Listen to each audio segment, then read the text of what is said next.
Ladies and gentlemen, welcome in to my official college football week number 2 rapid reaction here, doing it right after the games. There's still a game going on. We've had a lot of delay issues with college football. I don't know, this year it seems like 30% of the games have some type of delay. But South Carolina State and South Carolina had a long weather delay. In South Carolina, we would imagine, is going to win this game easily. Kind of surprising close game. South Carolina State was up 3-0 in the first quarter. Don't really think South Carolina's a top 10 team, but either way, that game is still going on. Moving on to, wait, what is the way this is even formatted? I guess because these games just finished, they're at the top. So I guess I'll go over the Michigan-Oklahoma game. This is the only ranked v ranked matchup of the week. Oklahoma gets the win. Coming into this game, this was just such a great setup for Oklahoma, facing a young team with a very talented quarterback, but just really his first road start, just turned 18 years old. Michigan lacking significantly, especially at the skill position receiver area. They're going to be hitting the portal this offseason, I'm sure. Oklahoma shot themselves in the foot 2 or 3 times, gave Michigan 2 or 3 extra possessions. It didn't matter. John Mateer, got to be a little bit concerned about the amount of hits he takes. They had like 17 or 18 design runs for Mateer. Don't know if that's going to hold up in SEC play. 15-18, I would imagine Oklahoma goes inside of the top 12, maybe the top 13. It's a nice win. They were around 5.5-point favorites. The line closed at 3.5. Michigan, they'll probably fall off. They're a fringe top 25 team right now. Not a terrible performance on the road, losing by 11 points. And it was really a game where Michigan just had very little passing attack. And outside of that one 75-yard touchdown run to start the third quarter, very little rushing attack as well. There were really no complete drives from Michigan. And Oklahoma late in that game was really able to salt it away. So solid win for Oklahoma. It's tough now. Oklahoma joining the SEC. Feel like people don't really highlight that enough because it was Oklahoma and Texas kind of had a lapdog SEC schedule last year and was so good. But going from the Big 12 to the SEC, it's going to be a very hard schedule. So for Oklahoma with Brett Venables, this was a game you had to have. It was set up perfectly for them. And they end up getting the win by 11 points and covering the spread. Alabama football is back. Remember that? Texas is back. Alabama is back. Bama by 73 against UL Monroe. This is a game that closed minus 35.5. Bama covers the spread and then some. I had Bama winning 52-0. I undersold them. Ty Simpson, was he like 18 of 18 or 21 of 21 or something like that? 4 touchdowns and huge win for Bama. It's UL Monroe. I remember that Bama way back when they lost to UL Monroe, but look, you're facing a team like that. You can't read too much into it. But listen, there's a lot of people that said with Bama and DeBoer, maybe they come out sluggish. We saw what Clemson did, but no, 73-0. I think Bama, they're a top 50. I still think they're better than FSU. FSU beat them. I think it's a bit of a week 1 fluke. So Bama gets an easy win there. You've got Ohio State crushing Grambling 70-0. What can you really say? Grambling is bad by FCS standards. This is what you should do to FCS teams. Julian Sayin, 4 passing touchdowns in the first half, 70-0. And that's with Sayin throwing. He had 1 incompletion. It was an interception at the goal line. They could have won this game 77-0. But yeah, they pulverized Grambling and they were 56-point favorites. They end up covering the spread. Penn State beats FIU, Florida International, 34-0. So Florida International, notoriously, when I was covering, and doing games and really enthralled with college football, they were always one of the worst teams. They were like bottom 3 teams in FBS. I believe they've gotten a little bit better, but still, this is not that good of a performance by Penn State. They only outgained Florida Atlantic by about 100 yards. And the week 1 performance, little lacking against Nevada. This performance, you're 42.5-point favorites. You don't cover. That's with scoring 14 points in the fourth quarter. You only outgain them by 100 yards. They're a veteran team, Penn State is. They've got a good defense. They always do under James Franklin. I'm not going to overreact to it. I'm really not. Will they fall down a spot or 2? I don't know. I don't think so. I mean, you look at LSU's performance right under them. They'll probably stay at 2. And Penn State's early season will be made or broken by the week 4 game. Or is it week 5? Maybe it's week 5 if they have a bye week. But the game against Oregon, their 4th game, because they've got a terrible non-conference schedule. So they've got the whiteout against Oregon. It's an NBC Saturday night, 7:30 game. And that's it. And Oregon's looked great. So for Penn State, lackadaisical, but you're 42-point favorites. They're a veteran team. We'll see with them. A lot of people giving them some heat. LSU beats Louisiana Tech. I don't know why people crowned LSU. It's like, this is the thing with preseason rankings comparing to week one. There has to be a combination. And I do think the AP poll does this to a degree. But when you're talking about 1 week of football, just because LSU beat Clemson, it's like, okay, but do we know Clemson is that good?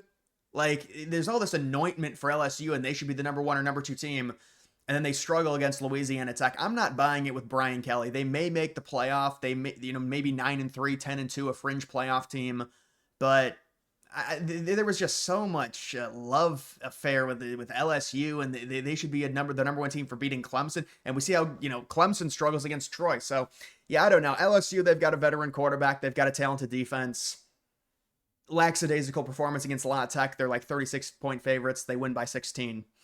Georgia against Austin Peay. This is crazy because at least Louisiana Tech is FBS. Austin Peay, yes, they're a better FCS team than Grambling, but you win this game by 22 points. They closed as like 52-point favorites, Georgia did. Now you can say, well, maybe we can blame the weather delay, but Georgia really couldn't run the ball. Against an FCS team, you're averaging like 4.5 yards per carry. It's a problem. So I don't know what's going on with Georgia. I mean, listen, it's early in the season. They had an easy game week 1 against Marshall. They've got an easy game this week, but just not a great performance there by UGA. You've got Miami over Bethune-Cookman. I didn't see a single second of this game. This was probably like the ACC network or something, 45-3. This was like a 7 o'clock start. Yeah, I mean, I guess they didn't cover the spread, but I guess it's fine. Oregon destroys Oklahoma State. I don't know why Oklahoma State would stay and agree to this home and home. They should have backed out of it. It was they scored 69 points in 3 quarters. They got a bunch of defensive touchdowns, but also Oregon had like 670 yards of offense. Dante Moore looks really good. Oregon, their early season is going to be that game against Penn State on the road. I know the early line is Penn State -6.5. I'm guessing it's probably come down to like 4.5 at this point. But that is a Power 4 team, Oklahoma State. Probably a middling to lower tier Big 12 team. But 69-3 at the end of 3 quarters. My goodness. So there is that game. You've got Texas beating San Jose State. Texas had like a flurry of points late first quarter, early second quarter. Arch Manning had a few really long throws. They end up not covering the 35.5-point spread. They didn't score it all in the fourth quarter. That's a bit annoying. But San Jose State has a bad offense. San Jose State did have some success running the ball. It's kind of funny that they did, considering Ohio State struggled against Texas last week. But you can't really judge performances because Texas, they're at home. They're facing a team like San Jose State. There's going to be a little bit less intensity. So we'll see with Texas. They're kind of to be determined depending on whenever they face a good team. And easy win against San Jose State. Clemson barely beats Troy. So this is another game. I believe it had a weather delay. Troy was up at half 16-3, was it?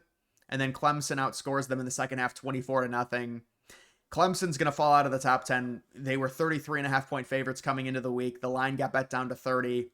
And I was shocked the line was so big. It always feels like Troy has a good defense. I don't know. That's why I was wondering. I was like, maybe this year Troy is just horrible, and that's why the line was what it was. But especially after their performance against LSU. And listen, if you are LSU and all of the media hype after they beat Clemson, to see Clemson down by 13 points against Troy at the end of the first half, maybe we should not anoint LSU just yet. But Clemson, look, they'll fall out of the top 10. They're an ACC. They're still haven't played an ACC game, so they still have their season ahead of them. They have a big problem at the running back position. Clemson does. They just have an offensive problem in general. So we'll see what happens there. You've got Illinois beating Duke 45-19. This game was closer than the score indicates. Duke outgained Illinois. Duke really should. I mean, I thought Duke would. If you look at the yardage in the first half, Duke probably should have been up by 10. Duke's a good team. It's a shame people are going to think, well, Illinois is way better. That's not the case. And I've said Illinois is a fraud, and I'm not just saying this because I said that, and I'm angry about it. Illinois, they got lucky, and this very, 2 or 3 bounces, this game could have been the exact opposite. It could have been Duke winning 45-19. Duke outplayed them in the first half. I don't know how they were losing 14-13. I'd like to see Duke football ranked, honestly, after this performance. I'm not kidding. I'm being serious. I like Duke football. Illinois, it's annoying to always hear about them, and they say they're this top 12 team. I don't see it. They're gonna lose to Ohio State in like 4 weeks or whenever that game is. But that was a close game. People think it's a blowout. No, you got to watch it. South Florida beats Florida. Well, that's a bad situation for the SEC because Florida was going to be the butt boy that lost to all these SEC teams and prop them up. But now with Florida losing an out-of-conference game to South Florida as 17-point favorites, this is a devastating loss for the SEC. Remember, Florida's got all these top games against SEC teams. So when the SEC teams beat Florida, it's like this huge win because you beat Florida. Well, now Florida's unranked. So how does that work? So yeah, Florida, they've got a tough schedule. You lose. Listen, I can sympathize with Billy Napier, and it is a gauntlet, but you can't lose to South Florida. I picked them minus 17.5. They can't even win the game. It was a field goal fest. It was 9-6 at half. It was on SEC Network, really, and we see an upset. So South Florida, they're going to be ranked. They're going to be inside the top 20. They beat Boise State. They beat Florida on the road. Boise State was at home, so they beat Florida on the road. But yeah, that's a tough loss for the SEC because the SEC was propping up Florida, and they were like, SEC. They were like, the SEC. Wait, why is Florida ranked this high? Something SEC? Yeah. Something 5-star quarterback, SEC. Well, it's gone now because this is out of conference. See, if Texas A&M would have beaten Florida, that's just a quality win against a good opponent, and that would be a quality loss for Florida. But it's out of conference. So we'll see. Maybe South Florida goes 12-0, and it ends up being a quality loss for Florida. Florida State beats East Texas A&M. It's not necessary to run up the score like that. I don't like something like that. I think Alabama's better than Florida State. It was a fluke in week 1. But listen, when you run up the score like that, we don't need to see it. It's mean. Iowa State beats Iowa. God, these games are whenever these teams face, it's just terrible football. They both had less than 250 yards. Iowa State somehow can't cover a 3.5-point spread. They gave Iowa can't throw the ball again. So there's a shock.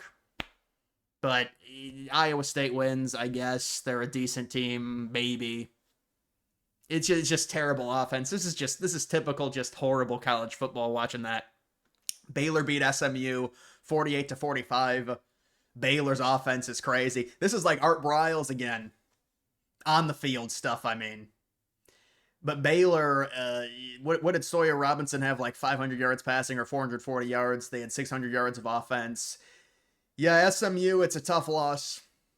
They had like a 95% chance to win. They were up by 2 touchdowns in the fourth quarter. SMU's going to be unranked. Baylor's probably going to stay unranked. This is a good result for Auburn because Auburn beat Baylor on the road. Now Baylor's possibly a quality team. They pick up a good win on the road against a ranked program. Texas Tech beat Utah State. Texas Tech 30 points in the first half. Or excuse me, Texas A&M. Texas A&M beats Utah State 44-22. What a weird score that is. 44-22. But yeah, I didn't watch this game. A&M has Notre Dame next week, I believe, so that'll be a tough game. That'll be a big time game there. Ole Miss beats Kentucky 30-23. Boy, Kentucky's offense is, I don't know how Kentucky was able to cover in that game. Well, Kentucky was 10.5-point underdogs, and then it got bet down to 7.5, and they still covered. Lane Kiffin said after the game he was sad that to the bettors that Kentucky covered on a late field goal because it was one of those things where it was like 15 seconds left. They were down 30-20, and then you make the field goal instead of going for the touchdown because you want to try and get an onside kick recovery and then go for a Hail Mary. So Kentucky ends up covering somehow. Kentucky has a terrible offense. They can't throw. So, I mean, Ole Miss, they had a few interceptions by Simmons, the young QB. If this game was played 5 weeks later, I think Ole Miss wins like 47-14, honestly. It was just like Ole Miss was young, and it's week 2. It's kind of a weird SEC game, things like that. Tennessee beats East Tennessee. Tennessee, whenever Tennessee faces one of these teams, whether it's an FCS team, whether it's a bad group of 5, it's always a 60 or 70 burger. I mean, it's always just a rout. So Tennessee annihilates East Tennessee State, and I'm not surprised, honestly. How about Indiana? Shout out to Indiana for covering against Kennesaw State. 56-9, another weird score. Fernando Mendoza, 4 touchdown passes. It says it right there. So Indiana was, what were they, 42-point favorites or something? Maybe they were less than that. They easily cover because they won by 47. Texas Tech beats Kent State. Boy, Texas Tech, they got to play someone. They really got to, because they faced an FCS team, and then Kent State's like worse than a lot of FCS teams themselves. 62-14 for Texas Tech. But listen, we'll see with Texas Tech. We'll have to see. I mean, they're a team that had a lot of hype coming into the season with a transfer portal, but it's hard to really take much out of beating Kent State, because Kent State, honestly, there's a ton of FCS teams that are better than them. You've got Utah beating Cal Poly. How about Utah dropping a 60 burger? So Utah enters the top 25, and I think Utah will stay ranked. You know what? I think USC football is a top 10 team. I have a feeling USC is going to enter the top 10, go from unranked to top 10. They've had an impressive start to the season. So it wouldn't surprise me if USC is like maybe top 5 team, honestly. I could see it. I'm impressed with USC and what Lincoln Riley's doing there. But I'm also impressed with Utah. And when you're a physically imposing team and you've got a really quality opponent and a good FCS team like Cal Poly with a great lineage, a 63-9 victory it's something to commend. It's impressive performance. But I would say the best thing we can talk about today, I mean, Oregon beating a Power 4 team and scoring 69 points in 3 quarters, it's impressive. Clemson struggling. They're going to probably drop out of the top 15, I would say. And then you've got the one game that's we've got South Carolina now up 24-3. But wait, did I miss this game? I might have missed this game. Mississippi State beat Arizona. Yeah, so this is just catastrophic for the Big 12. The Big 12, what is it at this point? Iowa State? Kansas State is, they're not good. We can tell that. Arizona State loses to a bad SEC team. What can you really say? Arizona State was thought to be, they're the favorite. They're a top 2 team in the Big 12. You lose to a bad SEC team, an SEC team that's probably going to go 4-8 this year. All they had to do was win that game late, win it by 3, whatever. Listen, I picked Mississippi State plus the 6.5. I'm not bragging about it. But you have to understand when you go into an SEC environment like that, it's just Mississippi State might be ranked for all we know. No, I mean, let's not overreact on that. But that's a nice win for Mississippi State. But Arizona State, they got to be unranked after that. I'm sorry. Arizona, we try with the Big 12. We try and help them get a quality win against an SEC team on the road. And listen, I'll say this for Oklahoma. Good for Oklahoma. It's a nice win. It's a nice win for Oklahoma. I don't know how long John Mateer is going to last if they keep running him 20 times. That's a tough schedule for Oklahoma. There's a lot of good defensive players. They got a good situation against Michigan going up against a really young quarterback, a really young team, a young coach. That's not always going to happen when you get into the SEC play. So I don't know about Oklahoma. It's tough. But you're looking at a good season for them would be 9-3. Let's not think about them going 10-2 or 11-1 at this point because of the schedule. But they could have a chance against Texas, honestly. It's not like Texas is this world beater. It's a neutral site game. I could see Oklahoma beating Texas because they've got Auburn. Well, I think they've got Auburn and then Kent State and then maybe Texas.